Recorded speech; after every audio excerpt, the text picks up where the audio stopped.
Merci beaucoup. Je retiens beaucoup de choses, mais principalement donc le Covid-19, c'est une belle opportunité pour la recherche et l'innovation.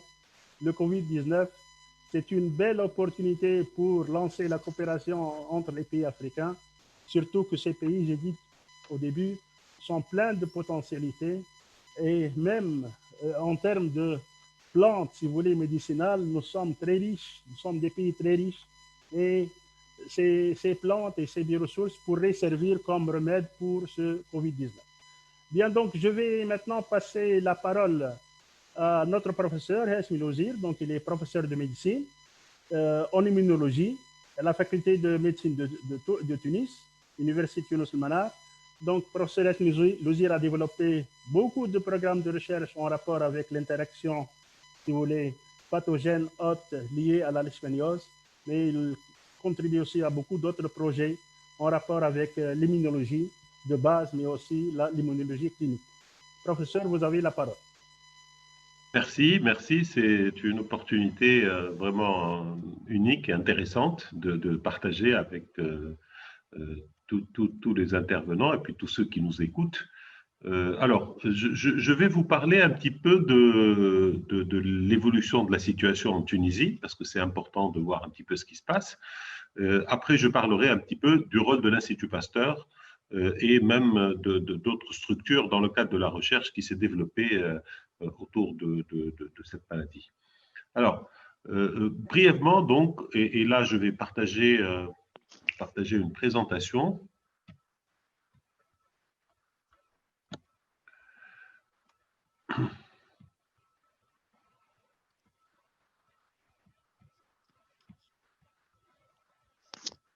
OK. Alors, en Tunisie, on a eu, disons, à partir comme vous le montre cette figure, le nombre de cas. Actuellement, on est à peu près un peu plus que 1000, 1100 à peu près. Je vais vous donner les chiffres exacts tout à l'heure.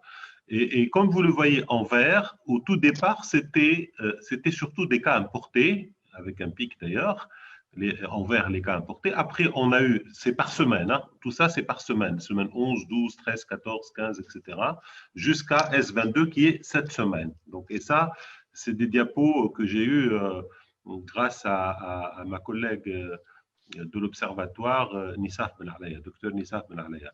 Donc, très rapidement, on a eu une transmission locale, donc avec les cas importés, donc autour des cas, pendant la semaine où on a eu des cas importés. Et ce qui est en rouge, c'est la courbe des cas cumulés. Et comme je l'ai dit tout à l'heure, les cas cumulés restent, on va dire, relativement limités. Alors, excusez-moi. Passer à l'autre diapositive. Je ne sais pas comment je fais là. Alors, les chiffres exacts.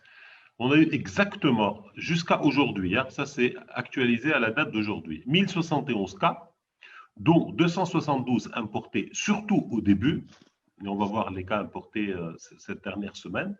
Les autres, c'est des circulations autochtones. On a actuellement uniquement 2 patients hospitalisés. On a eu plus de 88%, autour de 90% de guéris, donc des cas guéris. On a eu malheureusement 48 décès, ce qui correspond à 4,5% de l'ensemble des cas, disons, diagnostiqués.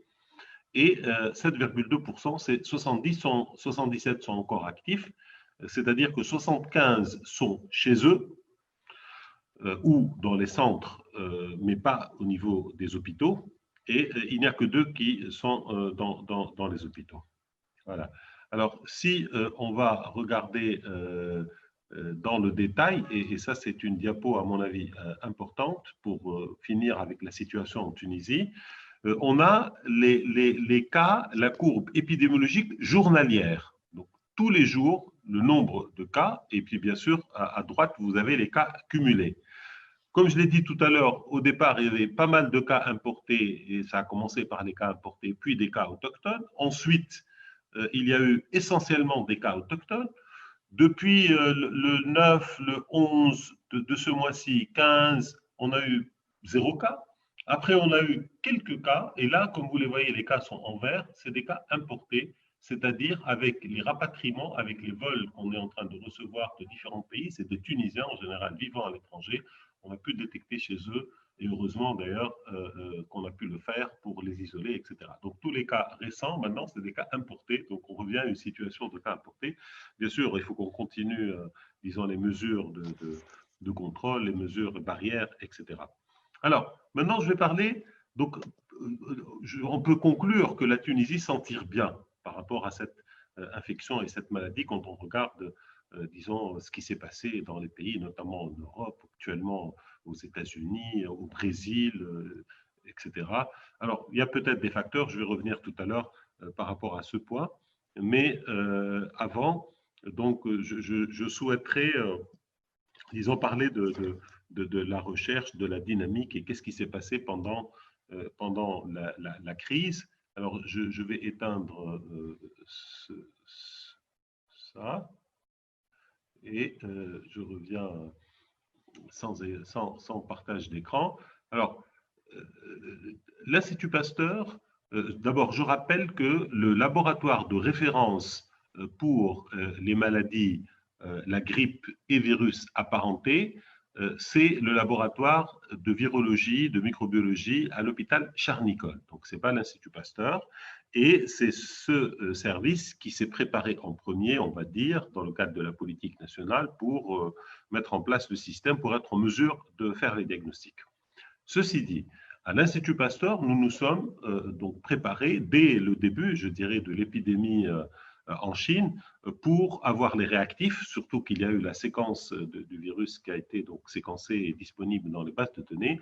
On a designé les primers, les sondes, etc. pour faire ce qu'on appelle la PCR en temps réel, qui est le gold standard. Et puis on était prêt, on l'a dit au ministère, parce qu'on s'attendait à ce que le laboratoire de référence va être débordé par le nombre d'analyses et des demandes. Et donc on était prêt effectivement donc dès la mi-mars. Donc le premier cas, je rappelle, en Tunisie, c'était le 2 mars. Donc dès le 15-18 mars, je crois. Donc on a commencé à faire les tests. Et là, actuellement, on a fait des milliers de tests dans le cadre de l'effort donc national. Ah, ça, c'était la priorité première, c'était fournir le test de référence. Et Dieu merci, donc on a pu faire le diagnostic de tous les cas avec un système d'appel, avec un système, une coordination avec l'Observatoire national des maladies nouvelles émergentes, la direction des soins de santé de base et le ministère de la Santé, bien sûr, les autres laboratoires. Donc au départ, c'était, comme je l'ai dit, Charles-Nicolle, ensuite l'Institut Pasteur, et quelques semaines plus tard, on a des laboratoires à Tunis, donc il y en a 3, donc Pasteur, Charles-Nicolle et l'hôpital militaire, à Sousse, à Monastir, à Sfax, et même un laboratoire mobile de l'hôpital militaire de Tunis, avec des mesures de haute sécurité, qui s'est déplacé dans certaines régions pour faire des tests localement. Je parle toujours de tests PCR en temps réel. Alors après, donc 1 ou 2 semaines après, une fois que les choses ont été mises en place, nous avons créé une sorte de task force à l'Institut Pasteur de Tunis pour faire des réflexions par rapport aux priorités et qu'est-ce qu'on peut faire comme recherche en période de crise. Alors, ceci correspondait aussi à un appel à candidature lancé par le ministère de l'Enseignement supérieur et de la Recherche scientifique. Et ça, c'est vraiment c'est une action qui est très intéressante et originale. Et honnêtement, c'est pour la première fois qu'on a, si vous voulez, cette réactivité du ministère de la Recherche, dans le sens où il fait un call spécifique à l'occasion d'une crise et à l'occasion d'une pandémie. Et dans ce call, l'objectif, justement, était de développer, disons, une recherche pour mieux contrôler, pour mieux traiter, pour mieux prendre en charge, pour éventuellement prévenir cette maladie. Et ça, c'était quelque chose d'intéressant. On a bien sûr participé à ce call, et je vais vous parler tout à l'heure des autres projets.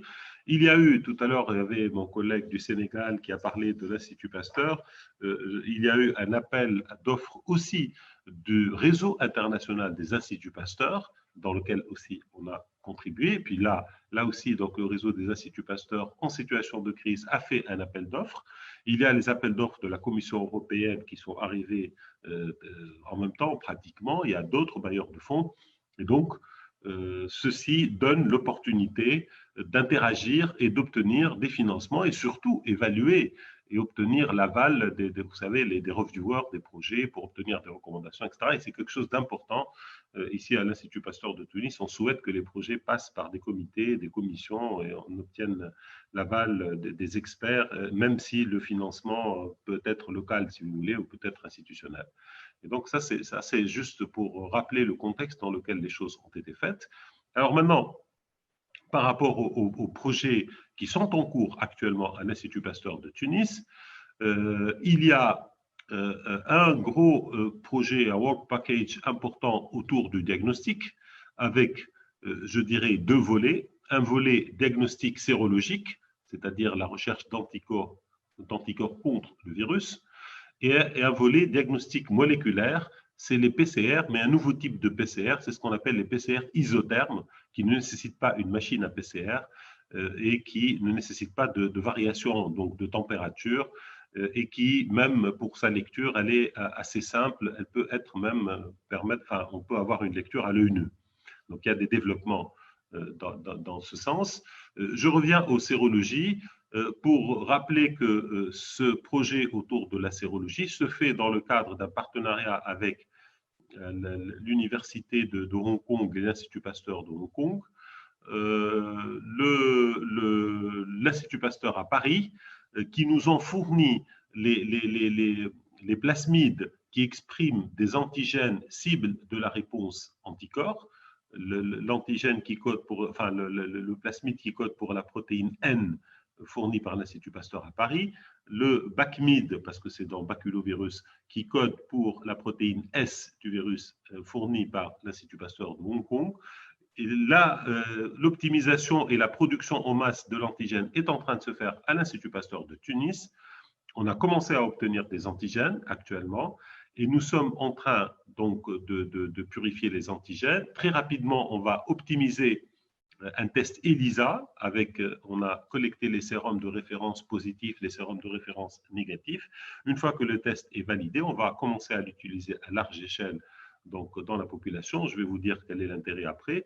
Et surtout, puisqu'il s'agit là d'un séminaire avec, disons, orienté sur l'Afrique, surtout que l'antigène, on s'est engagé dans le cadre du réseau à fournir l'antigène avec les protocoles de l'ELISA aux différents instituts Pasteur d'Afrique, mais aussi à d'autres instituts de recherche en Afrique, pour que les services ou les structures puissent développer et utiliser, en fait, appliquer le test ELISA dans une démarche diagnostique pour la sérologie. Alors, quelle est la place de la sérologie? En fait, la sérologie n'est pas très intéressante, on va dire, pour le diagnostic des cas, à part les cas qui arrivent un peu tard, où la PCR peut être négative et surtout qui arrivent dans des structures de réanimation. La sérologie peut nous indiquer, si elle est positive, qu'on est très probablement en situation de Covid peut-être compliquée et en phase tardive.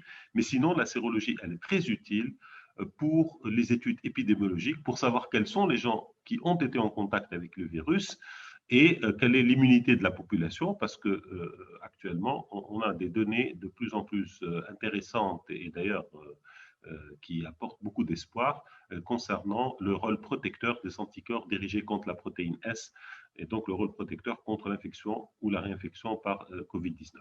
Voilà, ça c'est donc le premier projet autour du diagnostic de la maladie. On a un deuxième projet qui est en lien avec le premier d'ailleurs, dans lequel le but est de développer des modèles mathématiques. Ce projet-là, il y a déjà eu une publication, il y en a une autre qui est en cours. Comme vous le savez, les modèles mathématiques sont très intéressants pour les prédictions de l'évolution des épidémies, mais aussi surtout pour la simulation des mesures de lutte. Et juste un petit résultat qui, je pense, est intéressant, c'est durant le mois d'avril, grâce au modèle, on a pu se rendre compte que grâce au confinement et mesures de contrôle et mesures barrières qui ont été prises et appliquées en Tunisie, on a pu éviter 25 000 cas et 1000 décès selon donc le modèle dans lequel on a mis on ne fait rien et on a ce nombre de cas durant le mois d'avril et 1000 décès par rapport à l'évolution de l'épidémie selon des modèles bien connus et les mesures qui ont été prises en Tunisie, notamment le confinement, notamment le couvre-feu qui a été instauré le soir et d'autres mesures de distanciation sociale et le port du masque, etc. Tout ça nous a évité 25 000 cas de maladie et 1000 décès. Et ça, c'est le type d'apport que le modèle peut faire et il ne peut nous guider dans certaines stratégies. Alors, le troisième petit projet, c'est en rapport avec le développement de nouvelles drogues, cette fois-ci ciblant un produit du gène du virus qui est important pour la vie du virus, pour sa réplication, et en utilisant les approches de modélisation moléculaire et criblage de banques de molécules, en utilisant beaucoup l'informatique, la bioinformatique, etc. Et qui, bien sûr, en cas de molécules probables qui pourraient bloquer le site actif de la protéine en question, on peut passer à des phases qu'on appelle expérimentales et de laboratoire. Ce projet est financé dans le cadre du réseau des Instituts Pasteur. Le quatrième projet, c'est quelque chose d'un peu ambitieux, mais on y travaille actuellement, c'est le développement d'un vaccin. Et la stratégie adoptée, d'ailleurs adoptée parce qu'on avait le savoir-faire dans ce domaine, c'est le DNA vaccin, qui est basé donc sur l'injection d'un plasmide, en fait, à ADN, qui code, entre autres, pour une protéine du virus. Et on a choisi la protéine S avec quelques peptides d'une autre protéine pour faire ce vaccin. Alors, pourquoi on l'a fait? Parce qu'en fait, on a une équipe qui travaille sur les DNA vaccins, qui a développé un DNA vaccin contre la rage à usage vétérinaire. Et là, on est en train d'utiliser la même technologie. Nous avons les plasmides qui contiennent des séquences qu'on appelle immunostimulatrices, etc. Et ils sont en train de travailler pour justement développer de vaccins ADN. On verra, hein, on est encore au stade de laboratoire, on est au stade expérimental in vitro. On a fait quelques immunisations de souris avec ce plasmide. On va vérifier la réponse immune des souris. Si tout va bien, si on a une bonne réponse immune, on a de bons anticorps neutralisants, on peut à ce moment-là espérer passer à d'autres phases. D'ici 3-4 mois, les choses vont se décider. Ceci dit, on sait très bien que dans le monde, il y a au moins 7 ou 8 vaccins en cours de phase clinique, surtout aux États-Unis, Chine, Allemagne, assez vite, je crois, la France et d'autres pays. Voilà. Mais le fait qu'on contribue un peu dans le projet vaccin, c'est une façon d'abord pour avancer dans la science, et puis on ne sait jamais après comment les choses vont évoluer, à la fois en termes d'efficacité, mais surtout en termes de disponibilité. Voilà, donc là j'ai fini par rapport aux recherches qui se font ici.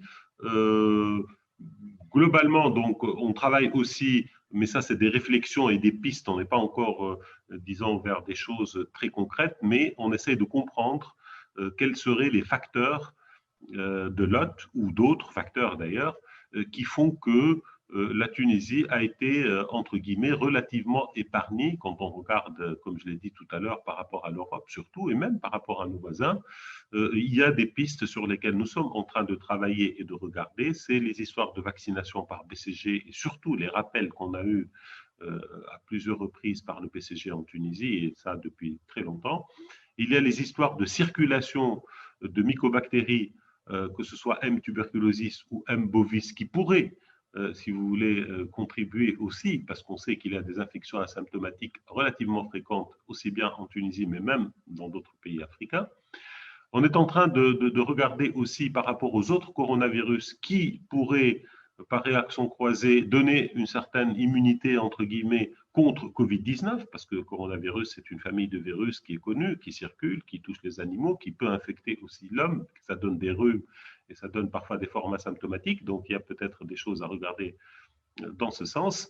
Voilà, donc ça, c'est si vous voulez, l'ensemble des choses que je voulais donc signaler.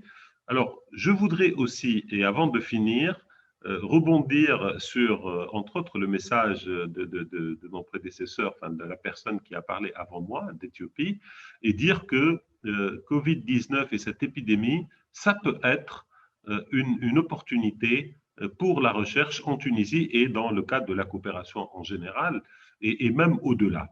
Un des enseignements qu'on a appris, d'abord, c'est le rôle qu'a joué la communauté scientifique, chercheurs, médecins, personnel de santé, académiciens, dans, si vous voulez, dans la gestion. Dans la gestion, dans les décisions qui ont été prises et surtout, l'écoute des politiques à leurs scientifiques et à leurs chercheurs et à leurs médecins. Et ça, c'est vraiment quelque chose à laquelle on n'est pas habitué. Hein. Moi, personnellement, j'assiste donc en tant que membre au niveau du conseil scientifique auprès du ministre de la Santé. Je suis aussi membre autour du chef du gouvernement. Et vraiment, les discussions sont franches, des débats basés sur la science, basés sur si vous voulez, evidence-based, médecine et décision, etc. Tout est franc et ça, c'est une bonne chose. Et on espère que dans le futur, nos chercheurs, nos scientifiques, nos académiques soient toujours écoutés dans les différents programmes, disons, de développement du pays et dans les grandes décisions. Et c'est vraiment donc une opportunité pour nous et je parle aussi à l'échelle de notre continent, c'est que nos politiques sont en train de nous écouter.